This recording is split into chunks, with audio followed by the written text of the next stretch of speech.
মানে আমাদের কাছে এটা একটা চমৎকার, একটা ভগবানের আশীর্বাদ সময়। শিশিটা দেখছো, এটার মধ্যেই আছে হচ্ছে সেই পবিত্র স্থানে হাতে পেলাম না, খুব ব্লেসড লাগছিল, মনে হচ্ছিল না ঠাকুরের আশীর্বাদ আছে। এই জিনিসটা তোমার বাড়ি অবধি ভগবান তোমার কাছে পাঠিয়ে দেয়। তো আমাদের সাথেও সেটাই হয়েছে। কথা বলে না যে ভগবান চাইলে সব কিছুই সম্ভব। মনে মনে না কোথাও না একটা ইচ্ছে ছিল যে কাশ যেতে পারতাম। Good morning everyone, welcome back to our channel to a new blog. তো এখন বাজে হচ্ছে 9:30। তো আজকে যেহেতু সানডে, তো সকালবেলা না উঠতে একটু লেটই হয়ে গেছে। আর আমার না যেহেতু সারা রাত ঘুম হয় না ব্যথার চোটে, তো তার জন্য হচ্ছে মানে ওই 3টে অবধি ঠিকঠাক মতো একটু ঘুম হয়, তারপর থেকেই জাগা, ওয়েট করি যে সকালটা কখন হবে। তো তাও আজকে একটু লেট করেই উঠেছি, শুয়ে না থাকতে ইচ্ছে করছিল না। তাও এই 7টা 7:30 নাগাদ উঠেছি। উঠে ঘরটা একটু ঝাড় দিলাম, তারপরে বেলকনিটাকে পরিষ্কার করলাম, তারপরে দুজন মিলে চাটা খেয়ে ও এই সবে গেল বাজার করতে। আমি এখন এই ঘরে বসা। তো প্লিজ ভিডিওটাকে এন্ড অবধি দেখো, আই হোপ আজকে বেলকনিতে খুব খুব ভালো লাগবে। তো চলো দিনটাকে স্টার্ট করা যাক। তোমরা কে কোথা থেকে আমার এই ভিডিওটা দেখছো অবশ্যই কমেন্ট করে জানিও। আর তোমাদের ওখানে ওয়েদার এখন কেমন সেটাও জানিও। আমাদের এখানে তো বেশ ভালো না গরম পড়ে গেছে। আজকে ওই ফেব্রুয়ারি মাসের 17 তারিখ। তো এখনই এতটা পরিমাণে গরম পড়ে গেছে, আর এখন তো গরমকাল পুরো পড়েই আছে। আগে না মার্চ মাস অবধি ঠান্ডা থাকতো, এখন মানে ফেব্রুয়ারি পড়তে না পড়তেই গরম শুরু হয়ে গেছে। এবার তো মনে হচ্ছে বীভৎস গরম পড়বে।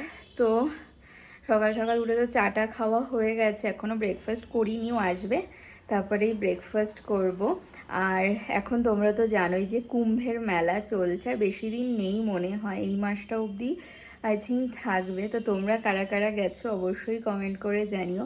আর আমাদেরও না খুব যাওয়ার ইচ্ছে ছিল, কিন্তু জানোই তো আমি মানে এখন যেহেতু আমার প্রেগনেন্সি চলছে, তো এর মধ্যে তো কোথাও যাওয়া সম্ভব না। এবং আমার হাজব্যান্ডেরও খুব যাওয়ার ইচ্ছে ছিল, কিন্তু জানোই যে এইবার মানে এখন আমরা দুজন কোথাওই যেতে পারবো না। আর ওখানে যেমন খুব ভিড় হচ্ছে, তো সবাই যেমন দেখতাম যে ছবি টবি দিত, বেশ ভালো লাগতো দেখতে, ওখানে গিয়ে স্নান করতো। তো হচ্ছে মনে মনে না কোথাও না একটা ইচ্ছে ছিল যে কাশ যেতে পারতাম। কিন্তু বলে না, তুমি যদি মন দিয়ে কোনো কিছু চাও আর যদি ভগবান তোমার মাথার ওপর তার আশীর্বাদের হাত রাখে, তো সেটা হয়তো ওখানে গিয়ে সম্ভব হয়। কথা বলে না যে ভগবান চাইলে সব কিছুই সম্ভব। এই কথাটা তোমাদের সাথেও শেয়ার করি। তো হচ্ছে মানে তুমি যদি কখনো কারো যদি ক্ষতি না চাও, কখনো মানে কারোর সম্পর্কে বাজে কথা না বলো, সবার সম্পর্কে ভালো ভাবো, তো না মানে ভগবানও তোমার সমস্ত মনের ইচ্ছে পূর্ণ করে। তো হয়তো আমরা হয়তো যেতে পারিনি কুম্ভ মেলাতে, কিন্তু কুম্ভের যে পবিত্র জল সেটা আমাদের বাড়ি অবধি চলে এসছে। তো কেমন করে এসে সেটাই তোমাদের সাথে এখন শেয়ার করব। যখন দেখতাম ফেসবুকে ছবি দিচ্ছে বা শুনতাম যে গেছে, তো মনে মনে কোথাও না একটা ইচ্ছে জন্মেছিল যে কাশ আমরাও যেতে পারতাম, তাহলে আমরাও হয়তো সেই পবিত্র স্থানে গিয়ে সেই পবিত্র জলে হচ্ছে মানে স্নান করে আসতে পারতাম। সবাই যেমন করছে, সবারই মানে এটা তো মানে 144 বছর পর পর হয়। তো তার জন্য এবার যখন হচ্ছে কাজ যেতে পারতাম। কিন্তু বলে না, তুমি যদি মন দিয়ে কোনো কিছু চাও আর যদি ভগবান তোমার মাথার ওপর তার আশীর্বাদের হাত রাখে, তো সেটা হয়তো ওখানে গিয়ে সম্ভব হয়। জিনিসটা তোমার বাড়ি অবধি ভগবান তোমার কাছে পাঠিয়ে দেয়। তো আমাদের সাথেও সেটাই হয়েছে। আগে আমার বাবার একটা বন্ধু গেছিল হচ্ছে কুম্ভের মেলাতে, তো ওখান থেকে আসার সময় কুম্ভের যে পবিত্র জল সেটা নিয়ে এসেছিল, বাবাকে হচ্ছে সেই জল এনে দেয়। তারপরে বাবা আমার শ্বশুরমশাই বাড়ি গেছিল, তো হচ্ছে আমার শ্বশুরমশাইয়ের হাত দিয়ে আমার বাবা হচ্ছে সেই জলটা আমাদের জন্য পাঠিয়ে দেয়। মানে হয়তো ওখানে গিয়ে হয়তো কুম্ভের স্নান করতে পারিনি, কিন্তু সেই কুম্ভের জল যখন বাড়িতে এসে সেটা দিয়েই মানে বাড়িতে হচ্ছে আমরা স্নান করে যখন জলটা হাতে পেলাম না, খুব ব্লেসড লাগছিল, মনে হচ্ছিল না ঠাকুরের আশীর্বাদ আছে আমাদের ওপর এবং আমার বেবির ওপর। তো হচ্ছে তো যখন পেলাম না তখন মনে মনে হলো না, মানে ঠাকুর চাইলে কি না পারে, হয়তো আমরা হয়তো সেই স্থানে যেতে পারছি না, কিন্তু সেই স্থানে যে পবিত্র জল সেটা আমাদের বাড়ি অবধি চলে এসছে। এটাই আমাদের কাছে না অনেক বড় একটা ব্যাপার। আর তোমরা কারা কারা কুম্ভের মেলাতে গেছো সেটাও অবশ্যই জানিও। আমাদের কাছে এটা একটা চমৎকার, একটা ভগবানের আশীর্বাদ সমান, যে এই জায়গাটাতে মনের কোথাও না কোথাও একটা মন থেকে ইচ্ছে ছিল কাশ যেতে পারতাম। এই কথাটা মন থেকেও হয়তো বেরিয়েছিল এক দুবার যে কাশ আমরাও যেতে পারতাম। তো হয়তো ভগবান হয়তো শুনেছে আমাদের কথা, এবং সেই স্থানের পবিত্র জল সেটা আমাদের বাড়ি অবধি চলে এসছে, এবং সেই জলকে স্পর্শ আমরা করতে পেরেছি। এটাই আমাদের কাছে অনেক অনেক বড় ব্যাপার। তো তাই ভাবলাম এই কথাটাও তোমাদের সাথে শেয়ার করি। আর তোমাদের সাথে মানে এমন হয়েছে নাকি অবশ্যই জানিও, আর তোমরা কারা কারা গেছো সেটাও জানিও। তো ও তো গেল কিছুক্ষণ আগে বাজারে, এখন বাজে হচ্ছে 9:30। এবার দেখা যাক যে কখন আসে। আর হচ্ছে এখন না এত রোদের তাপ না, যে বাইরে দাঁড়ানো অবধি যায় না, বীভৎস পরিমাণে রোদের তাপ বাইরে। আর এখন একটুখানি বসবো, কারণ না কোমর টোমর পুরো ব্যথা হয়ে আছে।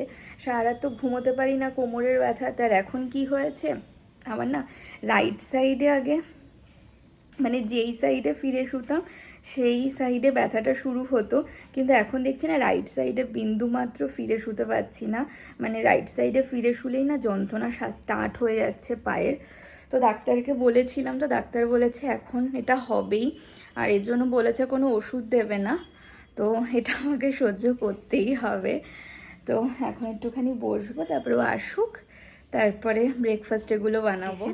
বাইরে কি রোদের তাপ, মানে আমি এই জায়গাটাতে দাঁড়িয়ে আছি, মানে দাঁড়াতে অবধি পাচ্ছি না। আর আমার নীলকণ্ঠ গাছে আজকে গাছ ভর্তি ফুল ফুটেছে, প্রায় 20-25টা মতো আজকে ফুল হয়েছে।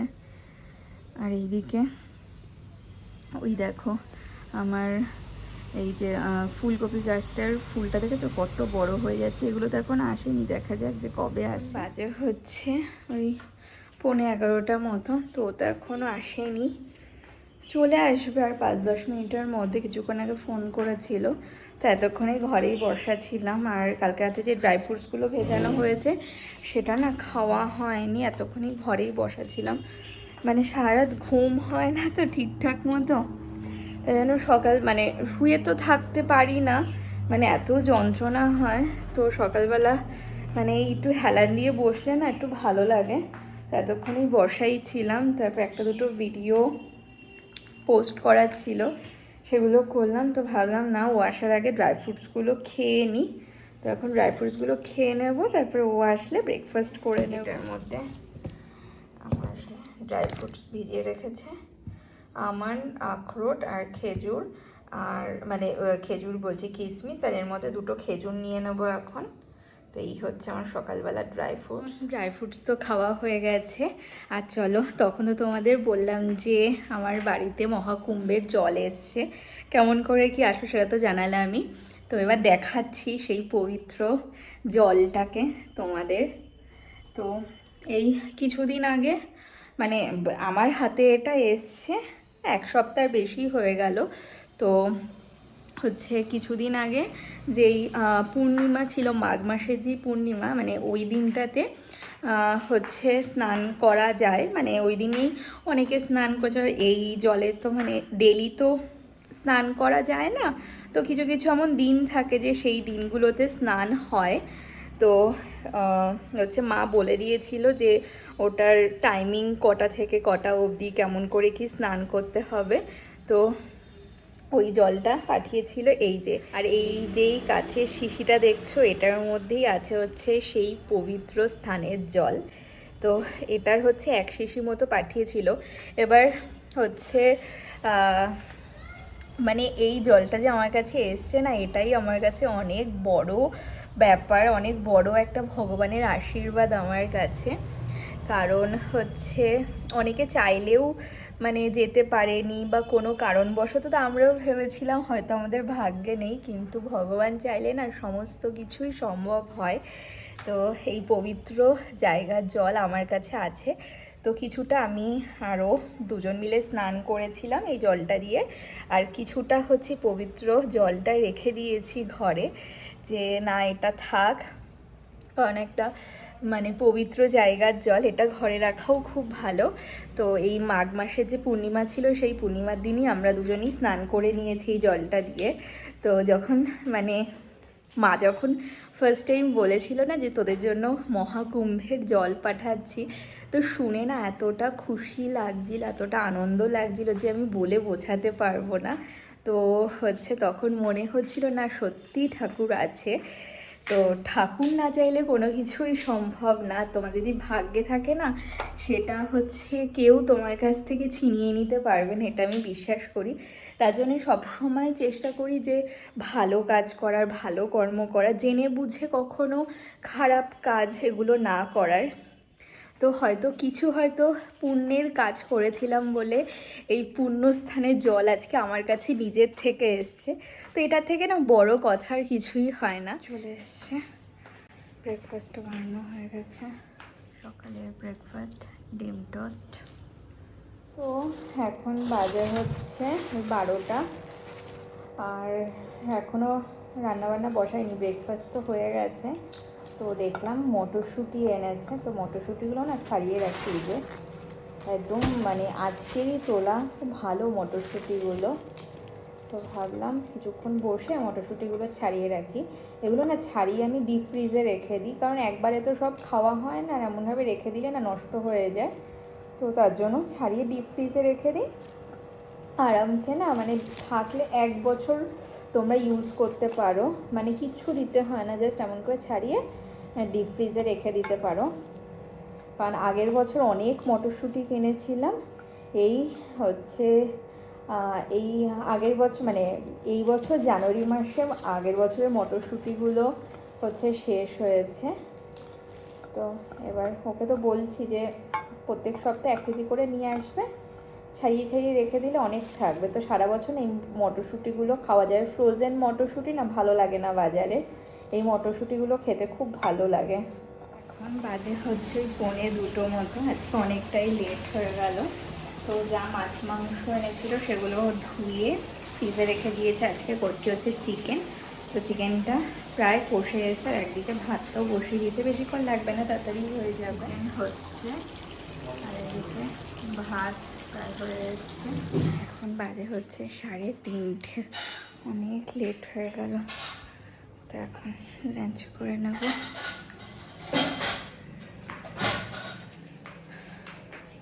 আজকে লাঞ্চ রয়েছে ভাত, এখানে হচ্ছে মাছের ঝোল, স্যালাড, কালকে একটু মাছের মাথাটা রয়েছে, আর হচ্ছে চিকেন। Good evening everyone. এখন বাজে হচ্ছে এই 6:30 কি 6:45 মতো। তো এই 6টা নাগাদ ঘুম দিয়ে উঠলাম। তো আজকে আর বেশি লেট হয়নি, অন্যান্য দিন রবিবার দিন না মানে ঘুম দিয়ে উঠতে উঠতে প্রায় 7টা বেজে যায়। তো উঠে আসলাম হচ্ছে রান্নাঘরে, আর ও ওইদিকে হচ্ছে এর আগে একটু বলেছিলাম না যে আমাদের বিনগরে বাড়ি হচ্ছে, তো ফার্স্ট ফ্লোরের ড্রয়িং করছে, কারণ ওটা বাবাকে পাঠাতে হবে। আর আমি এসে আমার দুধ গরম করলাম, মানে দুধ গরম অলরেডি হয়ে গেছে, আর হচ্ছে চাটা প্রায় হয়ে এসছে, এখানে এখন নামিয়ে নেবো। আর আমাদের এখানে না ঠান্ডা একেবারেই চলে গেছে, দেখতে পাচ্ছ আমি কিচ্ছু পরিনি। এই কদিন তো হালকা পাতলা চাদর গায়ে দিতে হতো, কিন্তু আজকে মোটামুটি গরমই লাগছে, কিছু গায়ে না দিলেও হচ্ছে। আর এদিকে দুধ হয়ে গেছে গরম, বাজে হচ্ছে 11:15 মতো। আজকে অনেক লেট হয়ে গেল। তারপরে মাঝখানে কিছু ভিডিও বানানো হয়নি, তার কারণ হচ্ছে একটা নতুন সিনেমা দিয়েছিল ওই কালকি, ওটাই দেখছিলাম। এই জাস্ট শেষ হলো, তার মাঝখানে এসে ডিনারটাকেও রেডি করে নিয়েছি। আজকে রাতে ডিনার মানে ভাত ছিল, তো ওটাকে পেঁয়াজ আলু টালু দিয়ে ভাজা করলাম, আর হচ্ছে চিকেন। Good morning everyone. তো নেক্সট ডে মর্নিং, তো আজকে সকাল সকাল উঠে পড়েছি, কারণ আজকে হচ্ছে সোমবার, আমার হাজব্যান্ডের থাকে হচ্ছে ডিউটি, তার জন্য একদমই না সকাল সকাল এখন মানে সানডে বাদ দিয়ে ডেলি একটু সকাল সকাল উঠতে হয়। কারণ ও 8টার মধ্যে ডিউটিতে বেরিয়ে যায়। আর দেখেছো আমার ঠোঁটের ওপরে এখানে না মানে তেল ছুটে এসে লেগেছিল, পুরো কালো হয়ে গেছে। আজকে না খুব টান ধরেছে। সেদিনকে ওই মাছের মাথার কালিয়া বানিয়েছিলাম, তো মাছের মাথা ভাজতে গিয়ে না পুরো না তেল ছুটে এসছিল। তো এই দিকে, তারপরে এইখানে এই জায়গাটাতে নাকের এই পাশে মানে তেল ছুটে এসেছিলো, আরও অনেক জায়গাতে লেগেছিল। কিন্তু আমি না সঙ্গে সঙ্গে এসে অ্যালোভেরা জেল লাগিয়ে দিয়েছিলাম, তো তার জন্য আর ফোসকা পড়েনি। যদি না লাগাতাম তাহলে ফোসকা পড়ে যেত মানে। তো এটাও একটা ট্রিক তোমাদের সাথে শেয়ার করলাম, কখনো যদি মানে এমন গরম তেল যদি ছুটে আসে না, সঙ্গে সঙ্গে অ্যালোভেরা জেল লাগিয়ে দেবে 2-3 বার করে, দেখবে ওই জায়গাটাতে ফোসকা পড়বে না। মানে এইটুক গ্যারান্টি যে ফোসকাটা পড়ে না, কিন্তু একটু কালো হয়ে যায়, 2 দিন পর আবার ঠিক হয়ে যায় চামড়াটা উঠে গেলে। তো এই জায়গাটাতে আজকে বেশ ভালো টান ধরেছে, মানে একদম ঠোঁটের ওপরে এসে তেলটা লেগেছে।